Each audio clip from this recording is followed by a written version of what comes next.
You're tuned into the Spot Up Pod, the official podcast of the Spot Up Shot newsletter. I'm your host, Paul Garcia. In today's episode, De'Aaron Fox and the Spurs went 2-1 this past week without Wemby, Stephon Castle, and Dylan Harper, who are all on the injured list. What's up with the third quarter for the Spurs? Welcome back to another episode of the Spot Up Pod. It's been about a week since I last recorded an episode. I do want to note that I'm recording this on Monday evening. So let's first begin by recapping the last three games for the San Antonio Spurs in this past week, and with De'Aaron Fox being named a Western Conference Player of the Week nominee. So let's go back to Tuesday this past week. The Spurs are at home hosting the Memphis Grizzlies. The Spurs were favored by 6.5 points despite being without Victor Wembanyama, without Stephon Castle, and without Dylan Harper. It was a close game throughout. The Spurs did pull away, though, in the final 2 minutes behind an 11-0 run to win by 10 points, 111-101. Harrison Barnes was a big part of that run in the final 2 minutes, scoring 7 points for the Spurs during that 11-0 run. It was a pretty good night on defense for the Spurs, minus the boards. They had a difficulty boxing out Zach Edey. De'Aaron Fox ends up with 26 points on the night. Harrison Barnes, 23 points out of the starting lineup. And then Keldon Johnson comes off the bench with 18 points for the Spurs' top three leading scorers in this game. Fox had a really big scoring quarter there in the third quarter, scoring 16 of his 26 points. Rookie Cedric Howard had a good night for Memphis, scoring 19 points, I think making 5 threes in that game. And then Jaren Jackson Jr. ended up with 18 points, but he really had to work for those 18 points. Didn't have a good shooting night to get those 18 points, with both Harrison Barnes and Jeremy Sohan playing really good defense and making him work throughout the night. I put some film together on this game. It's called A Second Look, and it really focuses on how Harrison Barnes and Julian Champagnie used Zach Edey's drop defense against him to get some open threes from up top above the arc. Also looking at Barnes in crunch time, and also De'Aaron Fox's scoring there in the third quarter, if you want to check that up over on the spotupshot.com. All right, now let's move on to Thursday. The Spurs are still at home hosting the Atlanta Hawks, and this is the game that I mentioned was going to be a big test for the Spurs because, I felt pretty good that they should be okay against Memphis, a under 500 kind of team. But I was interested to see how they would perform against Atlanta, who was, I know they're missing Trae Young, but they were still a really good team coming into that game. I think they had been winning 60% of their games at that time. So that was the big test: is how do the Spurs perform against a good team like Atlanta, minus both Wemby and also Stephon Castle in this game? So. The Spurs, I do want to say, were favored by 1.5. That kind of surprised me. I thought the Hawks would be favored in that one, but it was the Spurs who were favored. So this game was all about offense for both teams. The Spurs ended up outscoring Atlanta 135-126. The 135 points in regulation was a new season high for San Antonio. The Spurs had a big lead in the first half. Then they built their lead back up in the fourth quarter to win comfortably by 9 points. The game did not have to go into crunch time. San Antonio had the answers. The Spurs got another good scoring night from De'Aaron Fox at 26 points. Keldon Johnson comes off the bench with a season-high 25 points off the bench, and also in the starting lineup, Julian Champagnie adds 20 points. But one of the big stories from this game was the play of a two-way player, David Jones-Garcia, who had logged his most minutes in this game and was very impactful in both the second and fourth quarters when he really helped the Spurs get on some of their runs. And David Jones-Garcia ends the night with 12 points off the bench, 6 assists, 5 rebounds, and 3 steals. He really swung the momentum, like I mentioned there, in both the second and fourth quarters. The Spurs won the paint by 14 points and also the free throw line by 14 points. They didn't win the three-point line, but they shot very well on the night from three, and then their ball movement was excellent against the Hawks' defense, 34 assists to just 11 turnovers. Now, there weren't many positives on defense for either team, as I mentioned there. Each team puts up 135 and 126. You're not going to have a lot of strengths there on defense, but one thing I do want to point out for the Spurs was their on-ball pressure against the Hawks. The Hawks turned the ball over 16 times in this game, and 63% of that time was due to Spurs steals. And so the Spurs did turn those turnovers into offense on the other end, scoring 25 second chance points. So I did put some film together on this game, which was called A Second Look, and it's looking at the different ways that David Jones-Garcia really got into the paint against the Hawks' defense, with his pump fake, with being able to beat his defender off the dribble, or using the pick and roll or dribble handoff actions to get 2 feet in the paint so that he could create for himself or others. And then I also mentioned how De'Aaron Fox's three-point shot is improving so far in this early season, especially his pull-up three that he can go to at any time in the offense there. So again, that was a big win for the Spurs, getting that win against Atlanta, who was a good team, and considering that the Spurs were without both Castle and Wemby in that game. So after beating Atlanta, the Spurs were on a 3-game winning streak after winning all 3 of those games at home against the Sacramento Kings on Sunday, then the Grizzlies, and then the Hawks. So now they go on the road on a Sunday to Phoenix. So again, I think you've heard the story before, because last time earlier in the season, the Spurs were on a 5-game winning streak. They go into the road onto the road in Phoenix, and they end up losing that game. Well, the same thing happens, even though the Spurs were much more competitive in this game, this loss to Phoenix. So let's go with the story here. The Suns were favored by 1.5 in this game. So this was notable because this is just the 3rd time in 16 games that the Spurs have ever been an underdog. So again, the Suns were the favorite here by 1.5. The Suns did end up winning here 111-102. So the Spurs led by 11 points in the second quarter, and they looked like everything was going well, but they just could not build upon that lead. Then comes the third quarter when the game really turns around, where the Suns outscore the Spurs 37-24. So basically the Spurs went into halftime with a 7-point lead, but then by the time they go into the fourth quarter, they're down by 6 points because of how much they struggled in that third quarter against the Suns. Then in the fourth, the Suns pretty much put the game away. They led by as many as 13 points down the stretch to win comfortably by 9 points.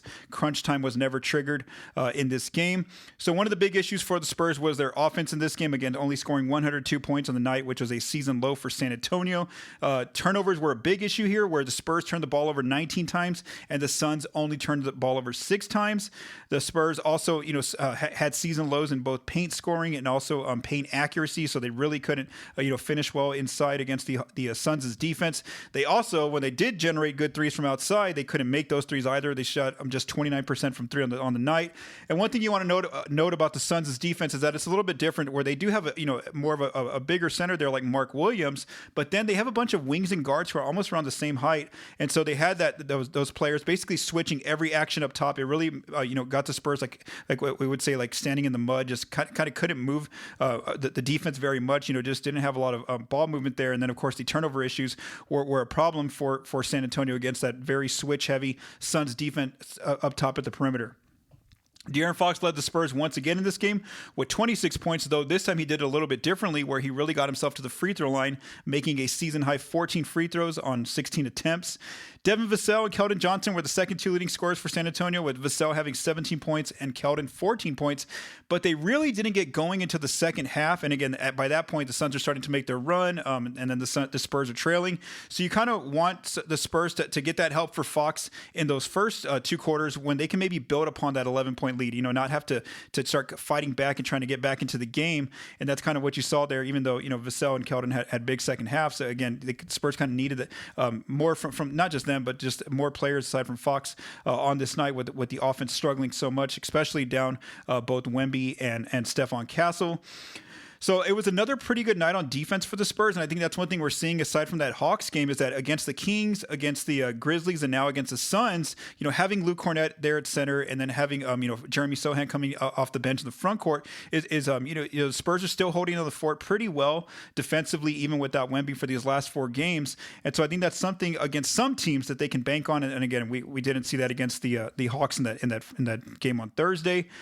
What else do I want to say here? So again, solid night on defense, holding the Suns to 111 points. One thing they did have trouble with on defense, the Spurs, was second chance points for Phoenix, where the Suns got 19 second chance points, and a player who really made a lot of hustle plays for Phoenix in this game was guard Jordan Goodwin.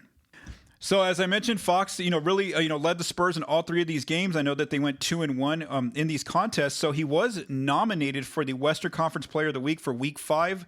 Shai Gilgeous-Alexander of the Oklahoma City Thunder did win that award, of course, because, he and the Thunder are undefeated. They haven't lost a game yet in a very long time.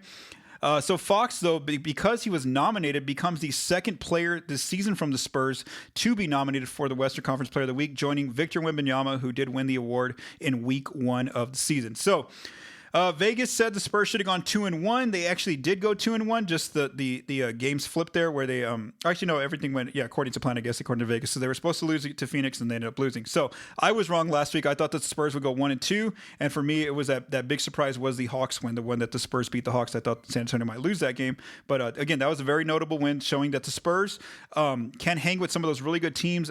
Even without Wemby and Castle, at least at home. To win that game pretty comfortably against Atlanta was was notable. It may be a different story now out on the road, now that the Spurs are going to be on a road trip right now. And I do want to note, though, that they were pretty much in this Phoenix game for most of the night, where they, either they led against the Suns in the first half, or they were kind of right there with the Suns until that fourth quarter when the game kind of got away from them. So again, they're showing that they can run with these teams even without Victor and without Stephon Castle.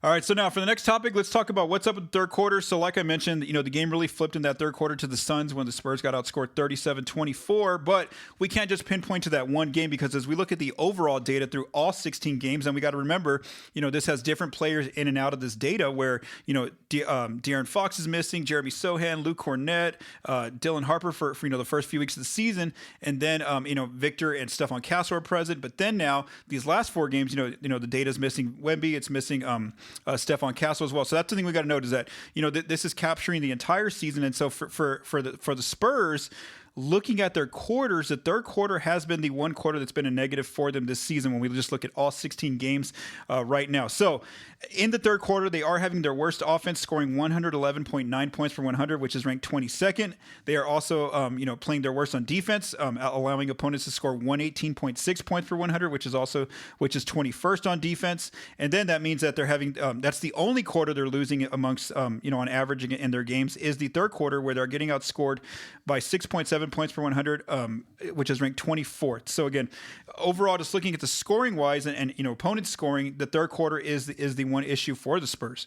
Now, I wanted to dig in further to see what's really going on. So what I've turned to is looking at the four factors, which looks at the four factors for each quarter, which looks at effective field goal percentage, which looks at, you're shooting both from 2 and 3 kind of combined into one stat. And this tracks both the Spurs' effective field goal percentage and the opponent's. Free throw rate, what is the rate that you're getting to the free throw line, both for yourself as the Spurs and then as the opponent.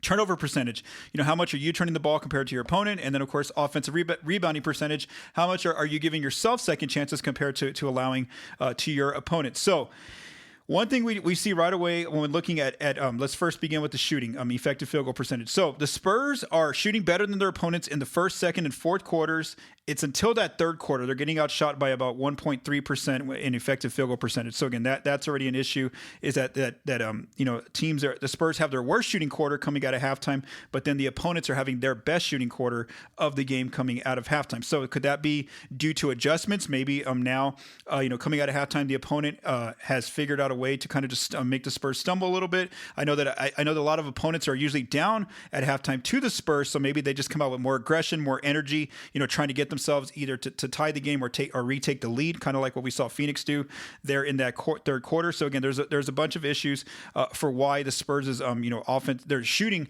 accuracy drops there in the third quarter, but then it bounces right back up in the fourth quarter, and then the same thing for the opponent. Why are they getting easier looks or better looks, and then they kind of fall apart a little bit more there in the fourth quarter. When we look at the free throw rate battle, it's pretty much the same. There's no significant issues for the Spurs there. They're winning that battle as well. So again, we're not going to say that they're fouling their opponent too much, or they're getting to the free throw line much more there in the third quarter. That's fine. One issue, though, I see here is the turnover percentage. So that's a big issue, is the turnovers. So the Spurs turned the ball over the most, or in terms of percentage of possessions, they're turning the ball over the most, 16.8% of the time, which is ranked 23rd amongst NBA teams. They're in the third quarter, while they're not forcing as many turnovers, 14.4% for the opponent. So they're losing that battle by 2.4%. So again, that's an issue for the Spurs, and why maybe their offense starts struggling is because they're turning the ball over the most there in the third quarter, which leads to not being able to get in a flow or a rhythm on your offense. And so again, I think that could be an issue why they're having more stagnant possessions there and forced to play against a half-court defense, is because of their own turnovers. And again, that could be fueled as well, giving credit to the defense, because maybe they ratchet up their defense, the opponents, which forces San Antonio into turnover. So definitely one thing to pinpoint there is the turnovers issue. Then when we look at rebounding, the last area, offensive rebound percentage, the Spurs do collect their least amount of offensive rebounds there in the third quarter, just 28.9% of their misses, which is 25th. And then, as far as allowing opponent offensive rebounds, they're not too bad there. They're actually ranked third. They're doing pretty well there. So they're still losing that battle by minus 0.4%. So again, I think the key issue, if I had to point one out, would be, the turnovers, which leads to, stopping the flow on offense, which leads to poor shooting for San Antonio, or letting the other other team, of course, get easier looks out on the other end whenever the Spurs are forced into turnovers. And so, I know the offensive rebounding is there too, but it doesn't look like I'll just say the Spurs don't get as many second chance possessions whenever they're not able to corral those offensive boards. So again, that's where I would kind of pinpoint to is, can they clean up that turnover issue, and maybe that'll help out their offense going forward, and also maybe on their defensive issues as well. So here's what Coach Mitch Johnson said after the third quarter issues against Phoenix on what night was it? Sunday night. He said this: "We didn't come out with the right approach at the start, and they got a few shots that were probably too comfortable. They made some plays, obviously, so credit to them. But I thought we could have showed a lot more resistance and discipline at times with the game plan execution, especially in the third quarter." So again, as we listen to Coach Johnson's words there, that kind of goes into what I've been kind of discussing, and also just showing more so maybe there's more of a mental aspect to this, where maybe the Spurs just aren't coming out with the right approach after halftime, like he said there, and they're not executing as much, and now teams are fueled, and they're trying to get their comeback here in the game, and so maybe again just that combination of factors ends up leading to these bad third quarters for San Antonio. So again, that's definitely a quarter to watch, going forward, especially right now that players are kind of in and out of lineups due to injury. So again, that's just something to watch, and something I kind of want to note about was the third quarter so far in this early season for San Antonio. Let's keep going. All right, so before I close this episode, let's look at the upcoming games for this week. There are two very important games for the NBA Cup this week for the Spurs. So on Wednesday, the Spurs are on the road in Portland to play an NBA Cup group play game. The Blazers are 7-10 overall, 9th out west. They are also 3-7 in their last 10 games. Then on Friday, the Spurs travel to Denver to play the Nuggets, also in an NBA Cup group play game. The Nuggets are 12-4. Third out west, and 8-2 in their last 10 games. So the Spurs, on paper, they do control their destiny this week in the NBA Cup. So here's what I mean by that. If they can beat Denver and Portland this week, then they'll automatically win Group C with a 3-1 record. Now, again, saying that on paper is much easier compared to having to go out and do that, considering that both games are on the road. Denver is a very, very good team this year, and also the Spurs are expected to be without both Victor Wembanyama and Stephon Castle for both of these games. So again, saying that winning those two games in a row is much more difficult than actually seeing it happen. But again, that's kind of what's at stake here, is that the Spurs, if they were to pull off these two wins, they could basically win Group C and make it to the knockout rounds by going 3-1.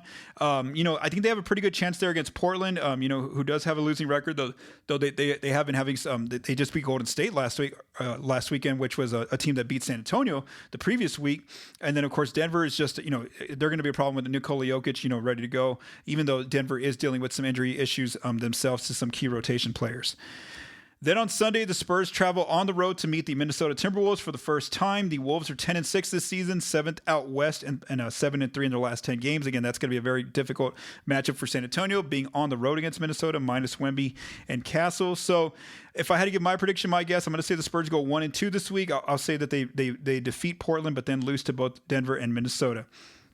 So again, we'll see what they do. Maybe, I was wrong last week. Maybe they end up, doing better than my prediction. So, have a happy Thanksgiving, and I'll be back with a new episode on Monday, December 1st. Enjoy the holidays. Thank you for taking the time to listen to this episode of Spotted Pod. If you like what you heard, please subscribe and leave us a rating on your favorite podcast apps and our YouTube channel. The Spotted Pod is recorded and produced by Paul Garcia. The music for this episode was written by Vincent Garcia and Paul Garcia. Thank you for listening, and have a great day.